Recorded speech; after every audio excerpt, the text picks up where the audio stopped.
Session में we will discuss about the act FCRA, क्योंकि अभी recently ministry of home affairs ने, जो यूनियन मिनिस्टर हैं, उन्होंने करीबन पाँच NGOs का कैंसलेशन कर दिया registration under this act. So he said these 5 NGOs are violating the rules or the norms of this particular act. So we'll understand about the FCRA. FCRA की क्या क्या करेक्टरिस्टिक्स हैं, तो इसके बारे में थोड़ा सा समझते हैं. ठीक है, तो रेलिवेंस पे अगर मैं बात करूँ तो अभी मैंने जैसे आपको बताया कि यूनियन होम मिनिस्ट्री ने कैंसिल कर दिया है registration of 5 NGOs, non-government organizations, for alleged violation of various provisions of FRA, that is FCRA, Foreign Contribution Regulation Act. मैं बता दूं कि अगर इस एक्ट को आप कंप्लाई करते हो, कोई भी NGO कंप्लाई करता है, तो एलिजिबिलिटी क्राइटेरिया फिक्स हो जाता है टू अवेल और यूटिलाइज दी फॉरेन फंड्स. ठीक है, तो अब इन NGOs को फॉरेन फंड्स नहीं मिलेगा because they are violating various provisions. उनमें से एक प्रोविज़न ये है कि they are not utilising the funds for works that were not in their mandate. ठीक है, और बाकी भी प्रोविजंस है जिसके चलते उनका रजिस्ट्रेशन कैंसिल कर दिया गया है. वो 5 NGOs कौन कौन से हैं? CNI, synodical board of social service, Voluntary Health Association of India, Indo-Global Social Service Society, Church Auxiliary for Social Action and Evangelical Fellowship of India. तो ये 5 NGO का जो रजिस्ट्रेशन है वो कैंसिल हो चुका है. ठीक है, NGO क्या होता है, थोड़ा आगे बढ़ने से पहले ही देखें. NGO एक ग्रुप है that functions independently as an association or organization of any government with the objective of improving social conditions. तो ये सोशल इकोनॉमिक कंडीशंस के लिए NGO का गठन होता है. नॉन गवर्नमेंट ऑर्गेनाइजेशन, ये गवर्नमेंट ऑर्गेनाइजेशन नहीं है और इनका पर्पस प्रॉफिट भी नहीं है. They are typically non profit institutions. ठीक है, मैं बता दूँ मेरा भी एक NGO है, खैर इतना बड़े लेवल पे नहीं, छोटे लेवल पे है. अब थोड़ा सा स्टैट्स देखते हैं. अगर मैं स्टैटिस्टिक्स पे जाऊँ, एनालिसिस पे जाऊँ, तो there were 16,301 NGOs with valid FCRA license as on July 17, 2023.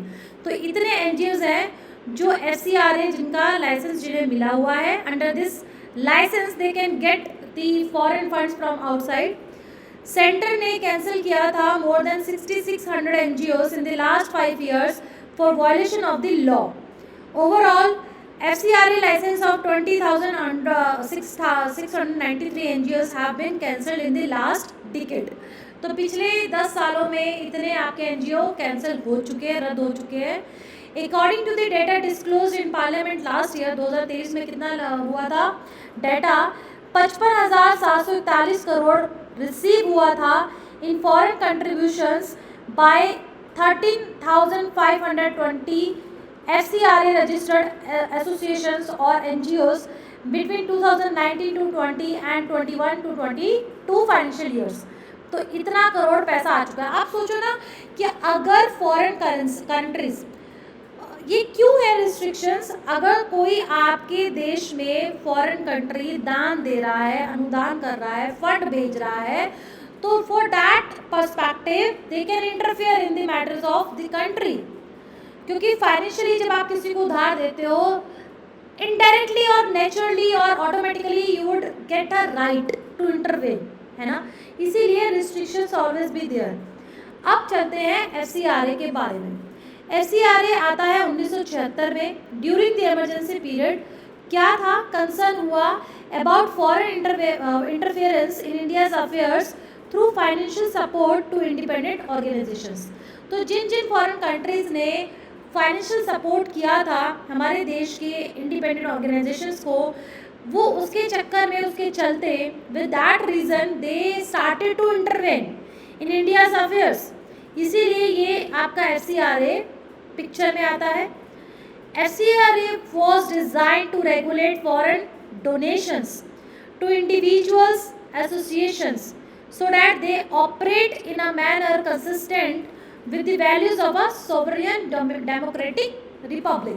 ठीक है जी, बहुत सारे अमेंडमेंट हो चुके हैं 1976 से लेकर अभी तक, जैसे कि 2010 का अमेंडमेंट क्या कहता है, ये कहता है, ये इनेक्टेड हुआ to consolidate the law to regulate the acceptance and utilisation of foreign contribution by certain individuals और एसोसिएशंस, कि भाई आपने जो पैसा एक्सेप्ट किया और उसका यूटिलाइजेशन कहाँ कहाँ है, that you have to answer, ठीक है। और टू प्रोहिबिट, इवन प्रोहिबिट भी किया गया कि कोई भी ऐसी एक्टिविटी जो नेशनल इंटरेस्ट के खिलाफ है, वो उसके खिलाफ है, तो आप एक्सेप्ट भी नहीं होगा आपका, और ना ही फॉरेन कंट्रीब्यूशन यूटिलाइज होगा, ठीक है। बहुत टाइम पहले आम आदमी पार्टी चर्चा में थी, न्यूज़ में थी ये फॉरेन कंट्रीब्यूशन का, है ना, कि भाई काफ़ी आउटसाइड कंट्रीज थी जो आम आदमी पार्टी को क्योंकि आम आदमी पार्टी का एक एनजीओ भी है, जिस एनजीओ में ये फंड आया था, ऐसा सोर्सेज ने कहा, ठीक है, ये मेरा एनालिसिस नहीं है, न्यूज़ का एनालिसिस है, कि उस एनजीओ के तहत बहुत ज़्यादा फॉरेन कंट्रीब्यूशन जो है वो आया था, प्राप्त हुआ था फॉर इलेक्शन कैंपेन, ठीक है। तो इस तरीके की पॉलिटिकल इन्फ्लुएंस भी और जो पॉलिटिकल इन्वॉल्वमेंट भी रहती है इस FCRA में, डैट इज़ अ ड्रॉबैक, ठीक है। चलिए 2020 में फिर से अमेंडमेंट हुआ, इसने प्रोहिबिट किया कि भाई फॉरेन कंट्रीब्यूशन का ट्रांसफ़र किसी भी पर्सन और किसी भी ऑर्गेनाइजेशन में नहीं होगा, ठीक है।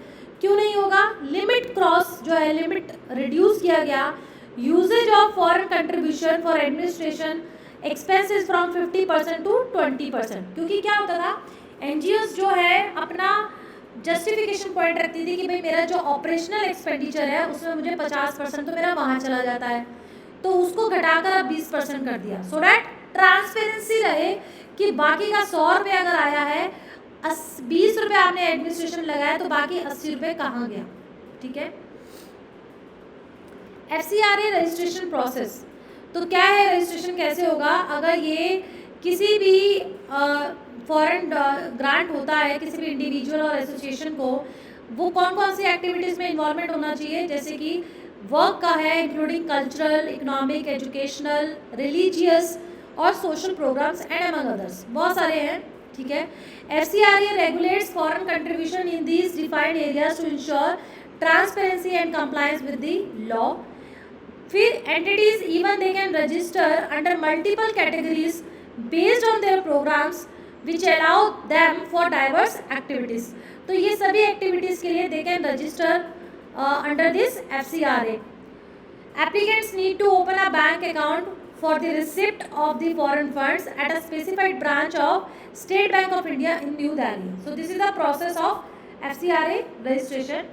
Prohibition, वो सभी एक्टिविटी जो FCRA रजिस्ट्रेशन के अंदर प्रोहिबिट है, मना है, जैसे कि applicant must not represent fictitious entities, applicant should not have been involve in religious conversion activity, की जो हिंदू से मुस्लिम और मुस्लिम का हिंदू कन्वर्जन है या दूसरे किसी रिलीजन में है डायरेक्टली इनडायरेक्टली, तो उसकी कोई एक्टिविटी रजिस्टर नहीं होगी FCRA में, क्योंकि धर्म के आधार पर बहुत ज़्यादा फॉरेन एड मिलता है ना, वो नहीं होगा। Applicants should not have a history of prosecutions related to communal tension और डिसहार्मनी, ठीक है, बिल्कुल सही बात है। अगर पीछे कोई बैकग्राउंड है कम्युनल टेंशन का, तो वो नहीं, उस एनजीओ को, उस इंडिविजुअल को नहीं मिलेगा, रजिस्ट्रेशन ही नहीं मिलेगा। Applicant must not engage in activities related to sedition, ठीक है। और FCRA प्रोहिबिट करता है कैंडिडेट्स, जर्नलिस्ट, मीडिया कंपनीज, जजेस, government servants, politicians and political organisations from receiving foreign funds. वो बात अलग है कि कई पॉलिटिशियंस जो है ना, उनकी बीवियों के नाम से बहुत सारे NGOs चल रहे होते हैं, through that they receive indirectly funds, ठीक है। तो ये भी एक एनालिसिस है, ये भी एक रिपोर्ट आई थी कि पॉलिटिशियंस अपने रिलेटिव्स के नाम पर NGO रजिस्टर करते हैं to receive this kind of funds. Validity and renewal की बात करें तो FCRA का जो रजिस्ट्रेशन होता है वैलिड फॉर 5 ईयर्स होता है, फिर NGO को दोबारा से रिन्यू कराना पड़ता है within 6 months of the registration expiry. Government has the authority to cancel an NGO's FCRA registration for various reason, जैसे कि violation of the act, lack of reasonable activity in their chosen field for 2 consecutive years, once cancellation, अगर cancellation हो गया, NGO is ineligible for registration for the 3 years, फिर वो 3 साल तक नया रजिस्ट्रेशन नहीं ले सकती। अब FCRA का 2022 रूल्स आया है, क्या कहता है ये? मिनिस्ट्री ऑफ होम अफेयर्स ने इंट्रोड्यूस किया, कुछ चेंजेस किए, which increasing the number of compoundable offences from 7 to 12 offence बढ़ा दिए हैं। Rules also raise the limit of for contributions from relatives abroad that do not require government intimation from ₹1 lakh to 10 lakh, तो relatives भेज सकते हैं अनुदान। Extended the time limit for intimation of the opening of bank accounts, तो ये एक plus point हो गया, ठीक है। चलिए, कुछ कंसर्न्स हैं एनजीओ को लेकर, क्या है वो FCRA का रिगार्डिंग में? सबसे पहले तो स्ट्रिक्ट कंप्लायंस है FCRA का, बहुत ही रजिस्ट्रेशन प्रोसेस जो है वो बहुत लेंथी है और बहुत ही स्ट्रिक्ट है। एडमिनिस्ट्रेटिव जो है वो प्रोसेस बहुत डिले हो जाता है, जिसकी वजह से एनजीओ का रिन्यूएबल जो प्रोसेस है ऑपरेशनल वो रुक जाता है कहीं ना कहीं, और फंडिंग एक्सेस नहीं हो पाती है। ट्रांसपेरेंसी, लैक ऑफ ट्रांसपेरेंसी, क्योंकि कुछ NGOs have been criticised for their lack of transparency in their operational, तो ये एनजीओ का एक ड्रॉबैक है जो वो ट्रांसपेरेंसी मेंटेन नहीं करते हैं। Uneven access to funding, the complex FCRA registration process poses challenges for organisations with high denial rate. क्या होता है, अगर आपकी खुद की कंट्री किसी एनजीओ को डिनाई कर देती है, तो कहीं ना कहीं मान लो फॉर बीइंग टाइम एक डिनायल हो गया, बट उनका एक इंटरनेशनल लेवल पे उनकी इमेज, उनकी वैल्यू काफ़ी डिग्रेड हो जाती है, which creates problem for NGOs to receive funds in future और affecting their ability to receive foreign contributions, ठीक है। पोटेंशियल फॉर पॉलिटिकल इन्फ्लुएंस, ये भी कहा गया, देयर आल्सो कंसर्न रेज कि भाई पॉलिटिकल इन्फ्लुएंस बहुत होता है FCRA रजिस्ट्रेशन में, उन्हीं एनजीओज को मिलता है। जैसे मैंने आपको बताया, पॉलिटिशियंस के काफ़ी ऐसे एनजीओ हैं जो वो नहीं, उनकी वाइफ के नाम पे खुले हुए हैं, तो जाहिर सी बात है पहले उनका रजिस्ट्रेशन होगा, ठीक है, विच में इम्पैक्ट द अप्रूवल और डिनाइल ऑफ FCRA रजिस्ट्रेशन, ठीक है। तो ये these all are the concerns. उसके बाद अगर हम वे फॉरवर्ड देखें तो स्ट्रेंथन होना चाहिए कि भाई एक ऐसा मैकेनिज्म हो जो पोटेंशियल जो मिसयूज हो रहा है फॉरेन कंट्रीब्यूशंस का, उसको प्रिवेंट किया जा सके। गवर्नेंस होना चाहिए, क्योंकि once you provide registration, once you register any NGO, this agency must ensure the governance, the transparency after receiving the fund of a particular NGO, ठीक है। और सिंप्लीफाई होना चाहिए registration process to promote greater access to funding for legitimate NGOs, क्योंकि कुछ fraud NGOs के चक्कर में जो एलिजिबल, जो लेजिटिमेट एनजीओज हैं वो बेचारे फंस जाते हैं, ठीक है। तो उस चीज़ में थोड़ा सा प्रोसेस सिंप्लीफाई होना चाहिए। Ensure that the FCRA registration and regulation process are free from political influence, very important measurement that need to take place. NGOs should be encouraged to provide clear and detailed reports on the utilization of foreign funds, ensuring their purpose and beneficiaries are explicitly disclosed. तो NGOs को भी transparent रहना चाहिए। They also maintain the records of each and every entry of foreign contributions in their accounts, so that हमेशा clean chit मिलते रहे उनको renew process में from the ministry of home affairs, ठीक है। So before in concluding this session, I would like to add here a question, mains perspective question. ये आपको लिखना है, अटेम्प्ट करना है। Do you think FCRA violates international human rights standards on freedom of associations, ठीक है। Critical examine 250 शब्दों में लिखना है ये आंसर, अटेम्प्ट करो।